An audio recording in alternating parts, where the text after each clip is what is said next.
Perjuangan mempertahankan kemerdekaan negara Republik Indonesia begitu sulit.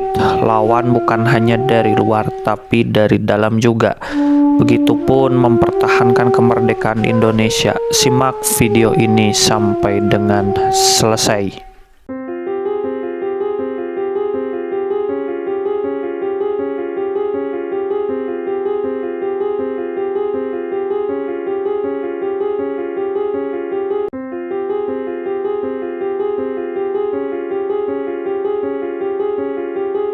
Bismillahirrahmanirrahim. Assalamualaikum warahmatullahi wabarakatuh, teman-teman. Balik lagi sama Kang Ida di Kang Ida 93 channel. Makasih buat teman-teman yang telah mengklik video ini.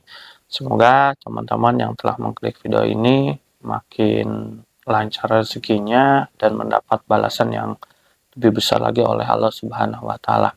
Kali ini Kang Ida akan bercerita masih ciri khas dari channel ini adalah sejarah. Tapi ya sebelumnya mohon maaf, Kang Ida ini sedang flu, jadi mungkin suaranya agak terganggu. Oke, masih berkaitan dengan Hari Kemerdekaan Republik Indonesia. Sekarang adalah tanggal 19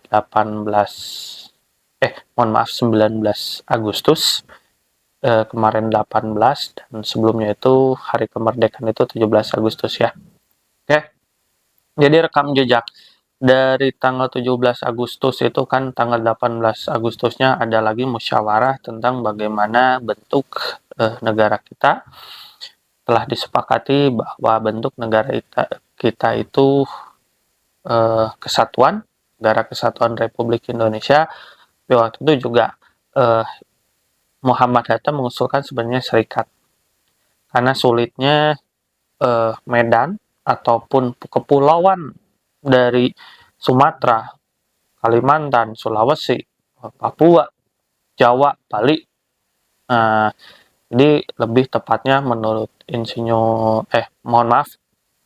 menurut Muhammad Hatta adalah serikat. Tapi itu terbantahkan oleh usulan dari presiden pertama kita bahwa bentuk negara itu harus Negara Kesatuan Republik Indonesia.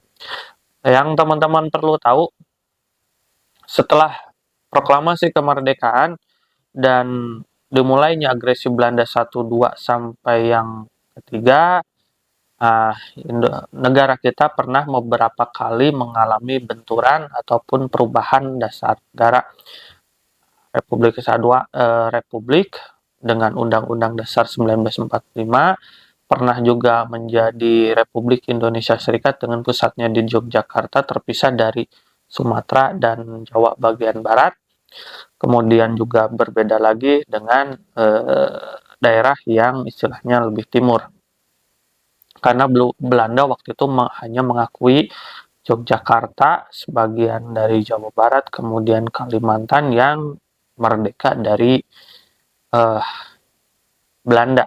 Karena apa? Karena memang beberapa wilayah tersebut masih ingin dikuasai Belanda karena sumber daya alamnya yang luar biasa. Seperti yang paling terakhir dipertahankan oleh Belanda adalah Irian Barat karena memang di situ ada Freeport, ada emas, ada tambang emas yang terbesar dan kandungan emasnya itu terbaik di dunia.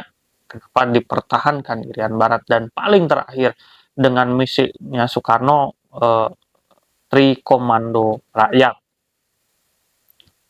Di situ juga ada pahlawan yang gugur, ya Laksamana Yosudarso memimpin KRI Macan Tutul untuk membebaskan Papua Barat yang masih waktu itu dikuasai oleh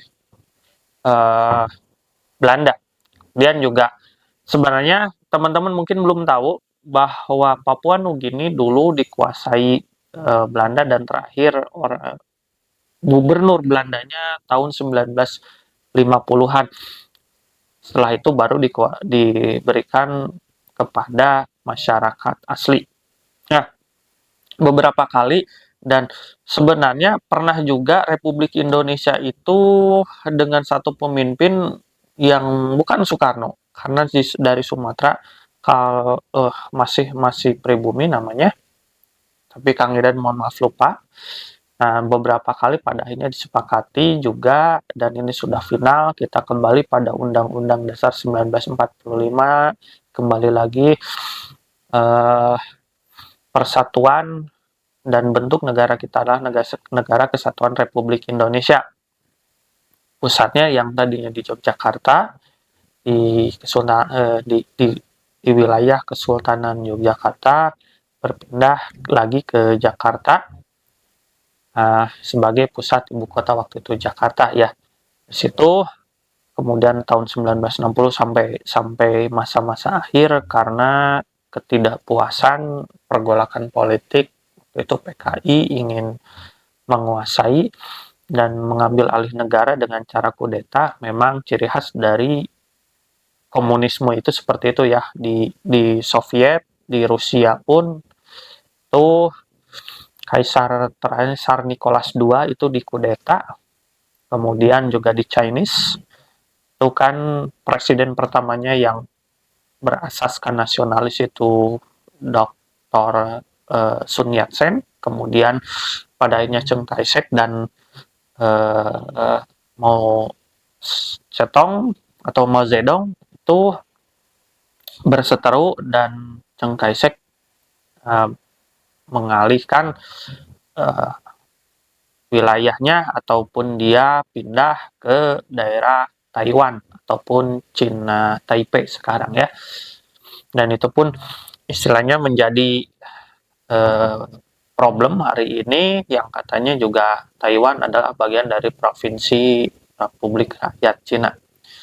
Nah, ciri khas kembali lagi pada Indonesia, memang waktu itu di kudeta yang terakhir komunis melakukan pemberontakan itu 1966 dan itu pun gagal, terbunuhnya tewasnya ke-7 jenderal angkatan darat, karena memang paling besar itu masuknya pengaruh komunisme itu di tubuh angkatan darat dengan dipimpinnya Kolonel Untung memperlakukan G30S PKI atau Gerakan 30 September PKI, berlanjut sampai 1 Oktober karena dini hari ya. Ada keteledoran dengan lolosnya, selamatnya Jenderal Besar A.H. Nasution, Abdul Haris Nasution, sampai mengungsi di markas besar Angkatan Darat. Kemudian untuk pemulihan keadaannya dipimpin oleh Letnan Jenderal Soeharto, dikembalikan, dan dari situlah awal dari lengsernya atau berakhirnya masa-masa Orde Lama. Jika saja waktu itu sempurna dan Jenderal Abdul Haris Nasution itu menjadi korban yang tewas juga, kemungkinan besar pemberontakan itu akan berakhir dan kita tidak tahu masa depan negara kita saat ini. Jadi kita terus waspada karena memang paham-paham ideologi seperti itu akan terus tersimpan. Kita tidak tahu, memang ya gerakannya sudah tumbang, partainya sudah dibubarkan, tapi pemahaman itu akan berkamuflase, akan terus ada. Kita tidak tahu seseorang itu terpapar apa tidaknya paham komunisme, apalagi sekarang ada ekstrim sayap kanan yang lebih pemahaman Islamisme dengan kultur agama sebagai satu ideologi yang harus ditanamkan di negara kita, yang harus mutlak dan yang lain tidak boleh. Itu kan radikalisme yang sesungguhnya harus kita padamkan, karena negara kita terdiri dari berbagai suku bangsa, akan sangat sulit jika dipaksakan satu ras ataupun satu agama tertentu menguasai dan semua hukumnya berlaku dan diberlakukan untuk seluruh suku bangsa tersebut. Itu sangat amat sulit. Tapi kita mencoba memasukkan hukum tersebut dengan kesepakatan dan tidak menyeleweng dari hukum agama yang kita percayai. Tapi tidak boleh seluruhnya, sebenarnya seperti itu ya teman-teman. Itu saja yang bisa Kang Idat sampaikan. Semoga video ini ada manfaatnya. Buat teman-teman yang belum subscribe, Kang Idat mohon di subscribe, kemudian like dan komen video-video Kang Idat agar Kang Idan makin semangat bikin video berikutnya. Jadi itu saja ya. Wassalamualaikum warahmatullahi